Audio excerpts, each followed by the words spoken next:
कर दे। Chapter 3 current electricity, last class में हमने जो किया था उसके आगे न्यूमेरिकल कर रहे हैं, लेकिन मैं आपको जल्दी से एक बार याद दिला दूं।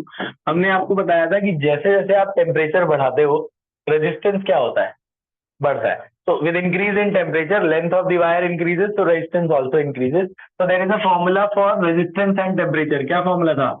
R2 equal to R1 1 plus alpha delta T. ये resistance का relation है। resistivity का क्या था? Rho2 equal to Rho1 1 plus alpha delta T. So R1 is the initial resistance at temperature T1. जो शुरू में टेम्परेचर पे रेजिस्टेंस होता है उसे R1 कहते हैं, जो बाद में हो जाता है उसे क्या कहते हैं? R2 कहते हैं। अल्फा क्या था? Temperature coefficient of resistance. Alpha is a constant which depends on the nature of the material of the substance. Delta T क्या होता है? T2 minus T1। पहले क्या टेम्परेचर था, बाद में क्या था, उनका डिफरेंस, बड़ा माइनस छोटा। अब मैं इन पे आपको दो क्वेश्चन करा रहा हूं, ध्यान से सुनना। मान लो 25 डिग्री सेल्सियस पर T1 मान लेना, इतना रेजिस्टेंस था 100 ओम। 40 डिग्री सेल्सियस पर कितना रेजिस्टेंस होगा? क्वेश्चन समझ में आ गया? 40 डिग्री सेल्सियस पर T2 पे कितना रेजिस्टेंस होगा, या हो सकता है रेजिस्टेंस दे दें, T2 बोल दें, एक ही बात है। तो मान लेते हैं कि भैया जब रेजिस्टेंस मान लो 125 हो गया तो T2 कितना होगा, ऐसे भी बोल सकते हैं। अल्फा दे देंगे आपको 1.5 10 की पावर माइनस 6 पर केल्विन या पर डिग्री सेल्सियस। आपको पता है फॉर्मूला लगाना है, R2 equal to R1 1 plus alpha delta T. इसमें कोई वैल्यू डालनी है। R2 R1 दोनों पता है। R2 कितना है 125, R1 कितना है 100। अल्फा डाल देना 1.6 10 पावर माइनस 6, डेल्टा टी ऐसे ही रहने देना।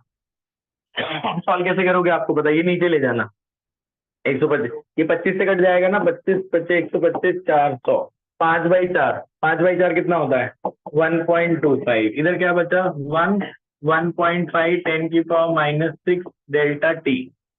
ये इधर ले आओ, ये हो गया कितना हुआ 0.25। खुद से सॉल्व करना बिना कैलकुलेटर के। तो यहाँ से डेल्टा टी मिल जाएगा ना आपको सॉल्व करके।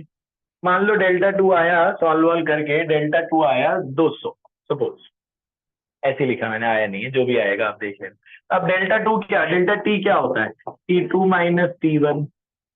तो T2 T1 में T1 तो पता था ना आपको 25, तो T1 यहाँ डाल देना 25, तो बचा T2, T2 निकल जाएगा। T2 कितना आ गया 225। बात समझ में आई? ये बात समझ में आ गई? ठीक है। तो T1 T2 में से आपको, ठीक है, आपको T1 की वैल्यू पता थी 25, 25 इधर लाए तो T2 आ गया। T2 कितना आ गया 225, दिख रहा है पूरा। अब थोड़ा सा लेवल में बढ़ा रहा हूं। अब इस क्वेश्चन में लेवल कैसे बढ़ाते हैं, हल करते, देखो लेवल वो क्या करेंगे जी, R2 नहीं देंगे आपको, लेवल चेंज, और T2 भी नहीं दिया। R2 और T2 में से एक पता होना चाहिए तभी निकले, नहीं तो नहीं निकलेगा। अब दोनों ही नहीं पता होंगे तो नहीं निकलेगा। R2 नहीं दिया और T2 भी नहीं दिया। R2 की जगह उन्हें बोला कि भैया जब ये वायर जो जिसका भी मटेरियल था ये, उसको मैंने 200 वोल्ट के साथ कनेक्ट किया और वो करंट दे रहा 5 एम्पेयर। तो वोल्टेज और करंट दे देंगे तो आर निकाल नहीं लोगे तो ओम्स लॉ से। V इज इक्वल टू क्या होता है आई आर। वोल्टेज आपको दे दिया जी 200, आई आपको दे दिया 5, आर निकाल लोगे ना आप। आर की वैल्यू कितनी आ गई 40। तो ये R2 ले लेना, इससे आप R2 लेके कर लेना वैसे सॉल्व, है ना। तो उसकी जगह, तो अभी अगर R2 दे देते हैं तो बहुत अच्छी बात है, तो मैंने तो R2 लेके करा है। मान लो आपको R2 नहीं देते हैं तो आप R2 की जगह आपको वो लोग क्या देंगे V और I दे देंगे। तो V equal to I R लगा के आप R निकाल लोगे ना। आ रही बात समझ में? ठीक है। अब लेवल थोड़ा सा और बढ़ाते हैं, यही क्वेश्चन है। लेवल हल्का क्या बढ़ा, बोला जी ध्यान सुनना, बोला पहले टेम्परेचर पर रेजिस्टेंस इतना था, ठीक है। क्वेश्चन 2 चेंज कर देते हैं थोड़ा। पहले मान लो, अच्छा आपको पता है आइस पॉइंट क्या होता है? 0 डिग्री से। आइस कितने पे बनता है 0 डिग्री सेल्सियस। तो at ice point the resistance of a wire is 10 ohm. At steam point, steam कितने पे बनती है 100। At steam point the resistance is 25 ओम।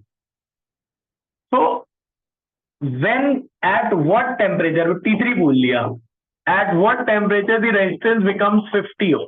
अब इसमें 3 आ गए, तो 3 से भी कोई दिक्कत वाली बात नहीं है। पहले 2 ले लेना, ये वाला फॉर्मूला लगाना R2 equal to R1 1 plus alpha delta T. R2 R1 पता ही है। हाँ, यहाँ से R2 R1 डाल के R2 25 है, R1 10 है, यहाँ से अल्फा नहीं डेल्टा टी भी पता है। 100 माइनस 0 कितना हो गया 100। तो यहाँ से आप सॉल्व करके अल्फा निकाल लोगे ना, है ना। अब आप इन दोनों का रिलेशन ले लो, अब R2 और R3 का ले लो, फिर से यही फॉर्मूला लगा दो। R2 की जगह क्या कर देंगे R3, R1 की जगह क्या हो जाएगा R2, बाकी सब कुछ तो सेम ही रहने वाला है। तो R2 और R3 दोनों ही पता है ना आपको। R3 कितना है 50, R2 कितना है 25, अल्फा तुमने यहाँ से निकाल ही लिया है, अल्फा यहाँ डाल देना, है ना। डेल्टा टी भी तुम्हें पता है भैया, डेल्टा टी तुम निकाल लेना यहाँ से। डेल्टा टी सॉल्व करके मान तो आ गया। डेल्टा टी क्या होता है T2 माइनस टी है, तो इन दोनों का डिफरेंस होगा ना, वो तो क्या होगा T3 माइनस T2 होगा ना। T3 T2 में से T2 तो पता ही है, T2 कितना है 100, T2 की वैल्यू 100 डाल दोगे तो T3 आ नहीं गया। T3 कितना आया 102 आए समझ। ठीक है, तो आपको दो तीन बातें बताई हैं, फॉर्मूले यही दोनों लगेंगे। अगर रेजिस्टेंस की बात करें तो ये लगाना, रेजिस्टिविटी की बात कर ले तो ये वाला फॉर्मूला लगाना। आई बात समझे, 4 क्वेश्चन आपको दिए, आप जल्दी से निपटा दो। पॉज कर, लाइट जलाना है, कुछ कन्वर्ट नहीं करना है, जो जैसा है वैसे ही रहने दो। करो।